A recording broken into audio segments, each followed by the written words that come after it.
Guys, मैं फिर हाजिर हूँ। इस वक्त हम डिस्कस कर रहे हैं ड्रामा सीरियल कफील की एपिसोड 13 का प्रोमो।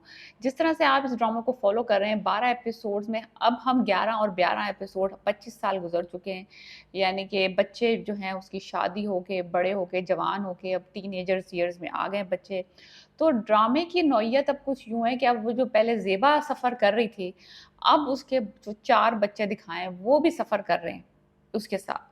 और जो जामी का कैरेक्टर दिखाया है वो बजाय के सोच रहे थे कि बच्चे हो जाएँगे, वक़्त गुज़र जाएगा, सब्र करो, कॉम्प्रोमाइज़ करो, जो उस तरह के सारे दादियों के और माँओं के मशवरे और ससुर के मशवरे, तो वो सारे सुनते इतने साल गुज़र गए हैं कि बच्चे जवान हो गए हैं।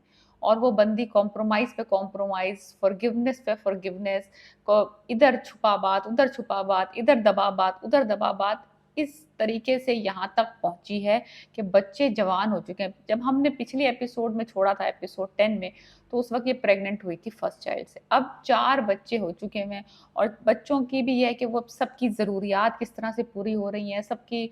अब ये है कि मसला है बच्चे अपनी-अपनी छोटी-छोटी पैसे जमा करके जो चीज़ें लेना चाहते हैं किसी तरीके से, वो पैसे भी इसका बाप चुरा लेता है।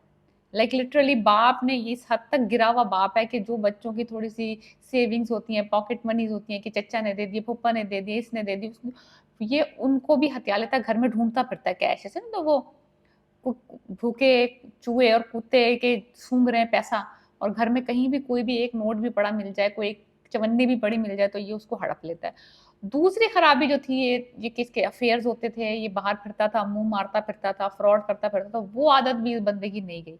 पैसे का तो ये हमेशा से लालची था और उसके लिए कभी काम करना नहीं चाहता था। दूसरा ये कि इसकी जो इश्क-माश्कियाँ, अफेयर, रोमांस, ये वो फ्रॉड बाहर, घर के बाहर, उसमें भी कोई कमी नहीं आई। लेकिन वक़्त ने, हालात ने, औलाद ने और एक औरत के सैक्रिफाइस ने इस बंदे में कोई चेंज लेके नहीं आया। इस ड्रामे का असल मकसद ही यही है कि ये जो हम सोचते हैं कि अगर किसी बंदे का एटीट्यूड, हम अगर अच्छे होंगे तो वो सामने वाला भी हमें अच्छा ट्रीट करेगा, हम उसके साथ उसको इज्जत देंगे तो वो भी हमें इज्जत देगा। ये वाला सिनेरियो हर जगह अप्लाई नहीं होता। ये हर बंदा इस तरह का नहीं होता कि अगर आप उसके लिए अपनी जान भी मार दें तो वो भी आपकी खातिर अपने आप को बदल ले, कुछ बेहतरी के लिए आ जाए, कुछ कर। उसको अभी तक ये घर जो कि उस लड़की ने इतनी सैक्रिफाइसेस से बनाया है, बच्चों को पाला है, अकेले ही पाला है ना, उसने तो कोई मदद नहीं की, ना इमोशनली, ना फाइनेंशियली, ना फिजिकली कि भाई घर के ही काम कर ले, कुछ मदद कर रहा है, खट्टू नालायक, इस तरीके पाला है। उसको ये घर अपनी औलाद के साथ जहन्नुम लगता है। तो मज़े की बात ये है कि जब ज़ेबा को ये अंदाज़ा होगा कि उसकी इतने एफ़र्ट्स के बाद भी, इतने सैक्रिफाइसेस के बाद भी उसको ये घर जहन्नुम लग रहा है, तो उसको ये एहसास होगा कि सिर्फ़ वो ही नहीं है जो कि अकेली जहन्नुम की आग में जल रही है, लगता है कि जामी भी साथ ही जल रहा है। तो ये सारा very emotional kind of drama है, बहुत हार्ड टू वॉच भी है। जामी का कैरेक्टर बहुत अच्छा काम किया है इमाद इरफानी ने इस ड्रामे में, there is no doubt about it. मैं ये नहीं कह रही कि सनम ने नहीं किया, लेकिन जो जामी का कैरेक्टर है ना, it is, you can not bear him. इतना ही irritating, frustrating kind of character दिखाया है कि कौन ही बंदा, और इस तरह के कैरेक्टर होते हैं हमारी लाइफ में, और उसके साथ औरतें सर्वाइव करती हैं मजबूरी में, जिस तरीके की वजह से भी दे सर्वाइव, एंड वही दिखाया है कि कितना टफ होता है।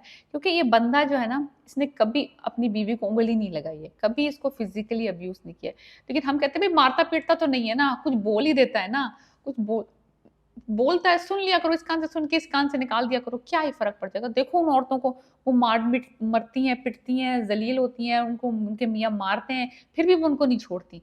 तो अब्यूज़ की जो है ना, ये कहना कि फ़िज़िकल अब्यूज़ ज़्यादा बुरा है वर्बल अब्यूज़ से, ये इस ड्रामे में दिखाया है कि इक्वली डैमेजिंग है। दोनों आर इक्वली डैमेजिंग, एक एक दूसरे से कोई अच्छा नहीं है कि ये अब्यूज़ इससे कम है, तो आप सर्वाइव कर लो उस आदमी के साथ। तो लिटरली इस ड्रामे के अंदर बहुत सारे मैसेजेस हैं, बहुत ही कह सकते हैं इमोशनल ड्रामा है, बहुत इमोशनल। अगर आप एंटरटेनमेंट के लिए कोई ड्रामा देखते हैं, आप फन के लिए ड्रामा देखते हैं, आप सिर्फ अपना टाइम अच्छा खुशगवार गुजारने के लिए ड्रामेस देखते हैं पाकिस्तान, ये ड्रामा डेफिनेटली आपके लिए नहीं है। I do not recommend for the people who are watching it for sheer entertainment. ये वो उस तरह की उस तरह की खिचड़ी है ही नहीं, अगर आप उस तरह की पसंद करते हैं। So let me know what do you think about this drama in particular, and what you think is gonna happen next, कि बच्चे किस तरह से अपनी ज़िंदगियाँ गुज़ारेंगे जब उनका बाप जो है वो इस तरह का कमीना बग़ैरत आदमी होगा। बच्चों पे क्या असर पड़ेगा? क्या सिर्फ़ माँ की तरबियत काफ़ी है, कि या बाप का भी कुछ इफ़ेक्ट आएगा बच्चों पे और वो नेगेटिविटी आगे ट्रांसफ़र होगी या नहीं? So let me know, alright? Please subscribe my channel.